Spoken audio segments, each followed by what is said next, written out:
All right, guys, welcome back to Deep South Rust Garage. Guys, I've got this timing cover cleaned up, got a new oil seal, front crank seal put in it. Went ahead and pulled the oil filter adapter coming off the oil pump loose, put a new gasket in there also. One thing I want to tell y'all about that is when you replace this gasket in here, don't put a bunch of silicone in there. That silicone break off when it dries, gets hung up in your oil pump, gets hung up in one of your oil galleys, starts your engine for oil. So don't do that. Just put it on there dry. It'll seal, I promise you. And one other thing, I will put a little bit of silicone around this, just kind of help hold this gasket in place while I'm pushing it on. And I'll put a bead around this bottom side, but more than likely I'll probably put that on the oil pan and put a nice 1/4 inch bead where it seats back up to the engine and the oil pan. You got those 3 connecting surfaces. I want to get plenty of silicone in that. Another thing to let y'all know, anytime you change a crank seal, intake gaskets, timing cover gasket, any of those things that's going to leave that engine open to contamination, change your oil. You got coolant that's going to run down in there. You can stuff all the rags you want in there. Something's going in that oil pan. Go ahead, change that oil, change that filter. It doesn't matter if you changed the oil last week and this happened today or tomorrow, and you're just now opening it up. Whatever. I promise you, the price of that oil and that oil filter is way less on your pocket than the price of that engine. For you to make a mistake, let something fall down in there that you don't know is in there. Oil screen picks it up, starts the engine for oil. Next thing you know, you've got rod main bearings knocking. So go ahead, guys.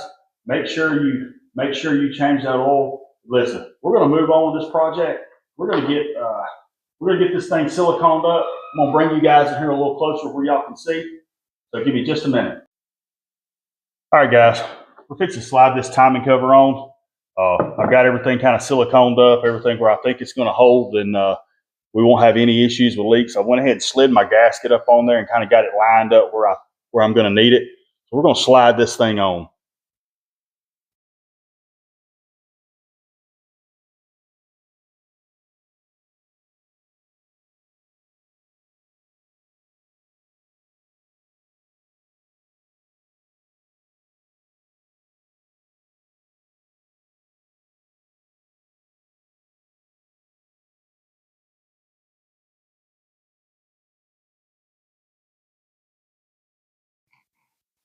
All right, so here we are. We've got our bolts into the bottom of the timing cover. We're going to go ahead and put these bolts in going back up through to the oil pan. Now, guys, a lot of people probably don't like that silicone, but the silicone squeezing out like that doesn't bother me at all. I like to know that the repair I made is going to hold. You can always trim that off if you don't like it once it's dry. But I generally, just to tell you the truth, I just leave it. It's on the underside of the car. You don't see it. You never know it's there outside of you seeing it when you put it in. All right, so now we got to find the 10. Go ahead and zip all those back tight.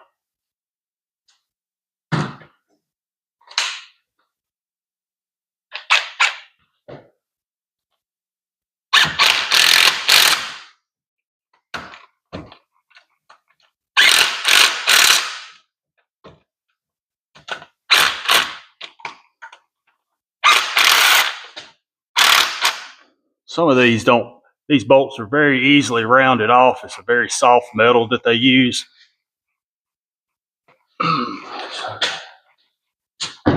Sometimes these sockets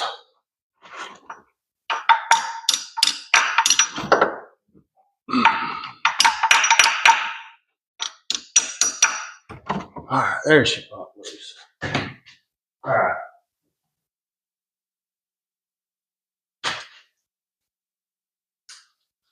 Well, let's work those in by hand. Maybe I can keep them on there a little better.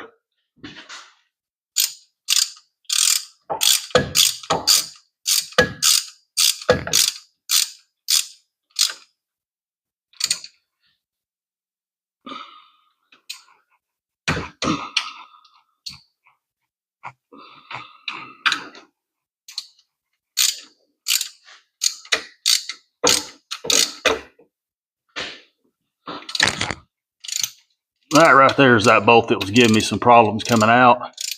I don't have another one to take its place, so I'm just having to put it in there and make sure I get it pretty snug there.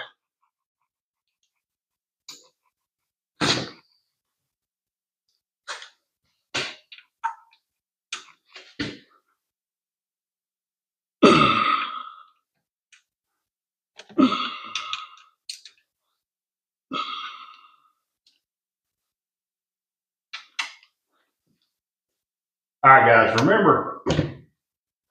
remember when I was saying in my first video there, I was talking about the tone ring? Well, this right here is going to be your crank sensor. And this crank sensor reads, when we put that balancer back on, that tone ring will go between these slots. And that's how it reads the revolution it's on, and it relays things back to the cam and computer. All right, so we'll put this little guard back on. Get it snapped back in. All right, so that's going to be the bottom half other than putting the balancer on. Now we're going to move back up top, and we're going to start putting stuff like the alternator brackets, water pump, power steering pulley, all those type of things. We're going to start dressing the engine back out with those. Then once we're done with all that, we'll put the balancer back on.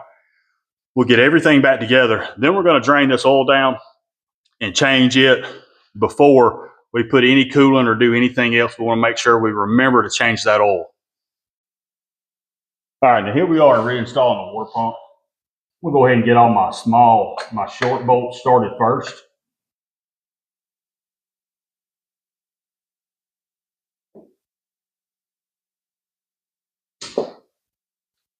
That kind of gets everything lined up.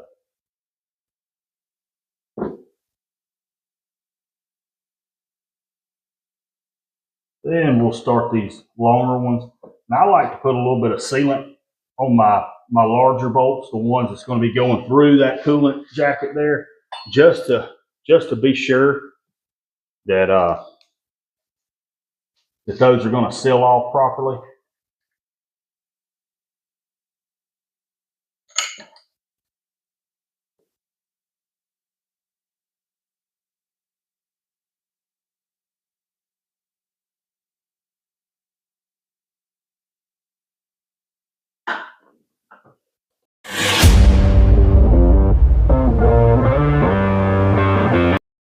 Now that we got the water pump on, we're going to go ahead and put that alternator bracket on.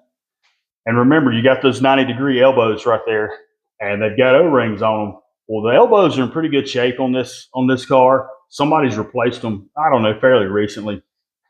But what I am going to do is I'm going to silicone around both of those O-rings, so when I slide those in there and that silicone sets up, it'll have a real good seal, and we won't have to worry about any kind of leaks. All right, now we've got the alternator bracket put back on. I went ahead and silicone those O-rings. You can see the silicone right there. Let me zoom in a little bit. You can see the silicone kind of squeezing out of that. That's kind of what you're looking for. You just want to know that you got a really good seal right there, and also the same thing down on the lower side. But look, now what we're going to do is we're going to go ahead and work on getting that power steering pulley back on the power steering pump before we stick the alternator and the rest of the stuff on here. We also got to put that tensioner pulley back on. You guys remember this tensioner pulley right here, the threads for the pulley on it are backwards. They're backwards threaded, so keep that in mind. Left-handed threads. So you guys stay with me. We'll go ahead and get this pulley back on the power steering pump. Now I got the power steering pulley back on, but to put that power steering pulley on, I had to modify my installer just a little bit. Like I said in the first video, Chevrolet doesn't give you enough room to get in between all that. This is how it normally looks, and I cut it down quite significantly to get it where I could fit it between there. Luckily, I have another one of both sets, so I don't have to, I don't have to go buy a new one. It came with two when I got it, so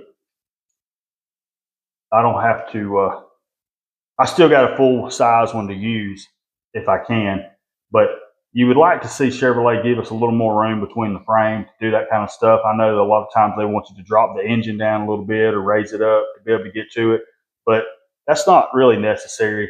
You just got to modify these a little bit and you can get them on and make them work. Now that we got the power steering pulley on, we're going to go ahead and put this water pump pulley back on.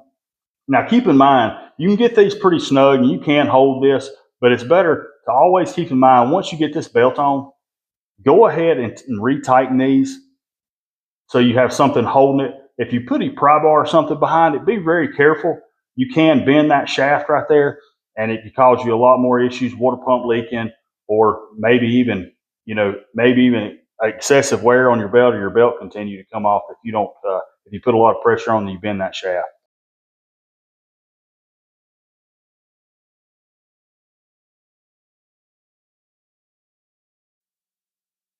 All right, so now let's go ahead and bolt this alternator back on. Once we get the alternator back on, we'll put our tensioner pulley back on the tensioner itself. So keep up with me while we get this alternator put on, and we'll be one step closer to having this car done.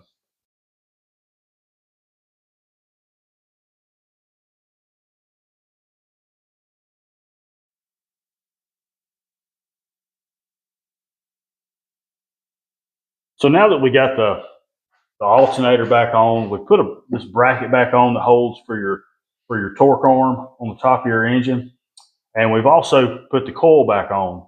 Now these wires here have been all the stuff's brittle, so I'm going to do a little bit with that and get those wires tied in a position that looks a little better to me than the way they were. So all we got left is put the belt on it, change the oil, and add coolant, and pressure test it one more time just to double check that we don't have any other leaks. But I'm pretty confident in this job here. Everything went pretty smooth.